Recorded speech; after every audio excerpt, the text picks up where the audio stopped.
Indonesia punya sejarah cemerlang operasi militer dalam mengatasi pembajakan pesawat. Kompas menjadi saksi tulis, yaitu melalui artikel berjudul Aksi Pasukan Komando Republik Indonesia di Don Muang, 3 menit yang mengakhiri pembajakan, terbit pada Rabu 1 April 1981. Berikut kronologi pembajakan pesawat Woyla atau Garuda DC-9 nomor penerbangan GA206 jurusan Jakarta, Palembang, Medan. Sabtu 28 Maret 1981 sekitar jam 10:10 waktu Indonesia bagian Barat, pesawat yang sudah lepas landas dari Palembang menuju Medan dibajak oleh 5 orang komando jihad yang merupakan buronan dari peristiwa penyerangan Kosekta 8606 Pasir Kaliki, Bandung. Pesawat dikemudikan oleh Kapten Pilot Herman Rante membawa 48 penumpang dan awak pesawat. Di antara penumpang terdapat 5 orang warga negara asing.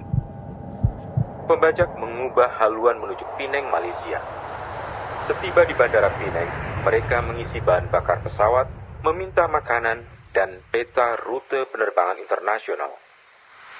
Seorang sandera bernama Hulda Panjaitan, 76 tahun, dibebaskan karena terus menangis dan mengganggu pembajak. Pesawat yang dibajak kembali diterbangkan ke Bangkok, Thailand, mendarat di Bandara Don Muang pukul 17.00 setempat. Hari kedua, sandera Robert Wainwright dan Karl Snyder berhasil meloloskan diri. Karl tertembak di bahu saat meloloskan diri.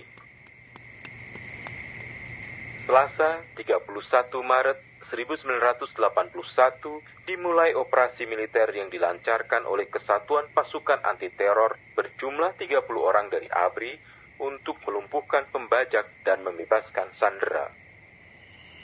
Subuh dini hari sekitar pukul 02.35 waktu setempat, ada sesuatu gerakan di semak-semak di kegelapan bagian landasan di belakang pesawat Garuda Woyla, kira-kira berjarak dari pesawat 500 meter. Mereka berjalan berdua-dua dalam suatu iringan, 2 baris tanpa ketergesaan, tanpa keraguan.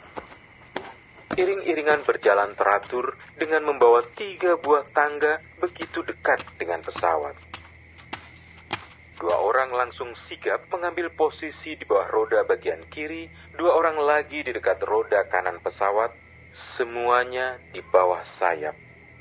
Segera tangga melekat ke tubuh pesawat dekat sayap dan 4 orang segera naik ke sayap masing-masing, 2 di kiri dan kanan. Saat itu juga, baik kedua pintu darurat dekat sayap itu maupun pintu belakang pesawat dibuka paksa dalam sekejap. Sesaat kemudian, 2 rentetan tembakan senapan otomatis terdengar. Terdengarlah segala tembakan dan teriakan yang semuanya berlangsung sangat singkat. Tembak-tembakan terdengar meski sangat pendek. Lalu terdengar teriakan supaya semua penumpang lari keluar. Berebutlah orang mencari pintu keluar, dan pembajak yang membawa granat itu pun ikut berdesakan keluar.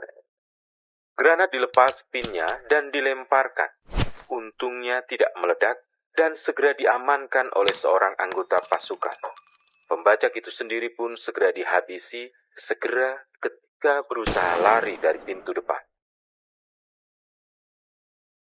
Pemimpin pembajak di bagian belakang pesawat segera melepaskan tembakan terhadap anggota pasukan pertama yang masuk ke tubuh pesawat melalui pintu belakang.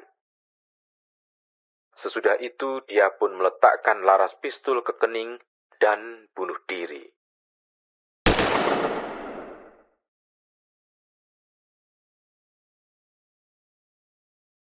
Pembajak yang tersisa mati tertembak saat melarikan diri dan terluka.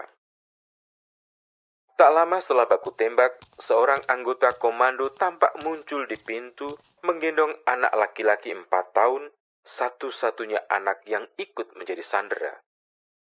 Dalam waktu 3 menit yang sangat padat, semuanya selesai. Semua penumpang selamat. Semua pembajak akhirnya tewas. Pilot Herman Rante terkena peluru di kepala, sebulan kemudian meninggal dunia. Seorang anggota pasukan yang bertugas, Ahmad Kirang, gugur. Pesawat Garuda Woyla menderita banyak tembusan peluru.